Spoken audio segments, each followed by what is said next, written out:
Hi, Bill Ross here with InvestSteps.com. And today I have for you short sale investor mistake number 2. Okay, so what is this mistake? Well, it is the incorrect handling of seller calls. If you remember in mistake number 1, we were dealing with proper advertising and getting the phone to ring. Well, in number 2, it's dealing with those calls that are coming in. Okay, so here are the 2 things that you must do when a seller calls. The first one is listen to them. Okay, and why is it important to listen to them? Well, there's 2 reasons. First of all, if you go back to what I advised in mistake number 1, you need to do the right thing for the people calling. Okay, if their intent is to stay in their home and the opportunity exists to do so, then help them do that. That is the right thing. So listening to them, number 1, is very important. Number 2, you need to show them that you care, okay? And listening to them is the only way you can do that. And while you're listening to them, you can get some incredible insights into the situation. And one of the things that you need to make sure of is that the sellers are in a true hardship.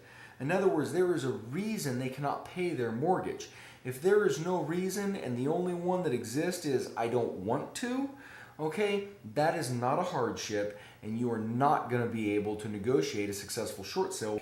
So it is critical you listen to them, because one of the other things you want to know is, are the people cooperative and open to your suggestions in dealing with them? If they're not and they're bulking you every way across the board, you're not going to want to work with these people. It's going to be extremely difficult. So step number 1 is listen to them. Understand what you're getting into. Okay. The second thing is you need to ask specific questions. So what are those questions? All right, real simple. The questions that you need to ask are, number 1, what is the loan balance?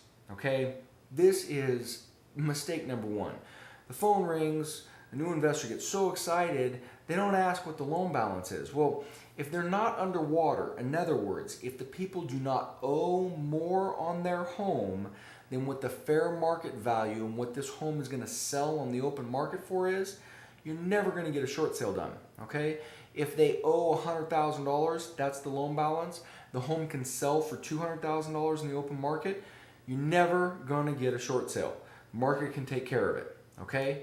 So that's number 1. Number 2, how much time is left before the foreclosure sale? If it's going to auction tomorrow, forget it. You're never going to stop it. Now, I personally like 2 weeks. I've heard others say 10 days.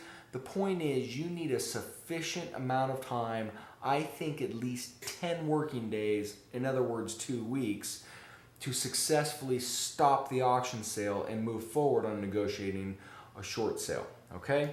The second thing is a question for yourself. Is there an exit strategy to this property, okay? Is there a demand for this home at the right price? Will people want to purchase it?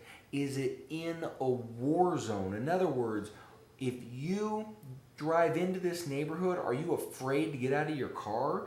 If that's the case, you don't want to buy this house. It's not a good investment, all right? So ask yourself those questions. What is your exit strategy? Can you sell it once you acquire it? That is what is key, all right? Number 4, what repairs are needed, okay? Does the home need $50,000 in repairs, a new roof, the pool needs to be replastered? I mean, is it a disaster that you're never going to be able to sell it for? Okay? Or are there just some minor cosmetic stuff, paint, carpet, those kinds of things? Look at those things, understand what the costs are, know what it is you're getting into. Okay?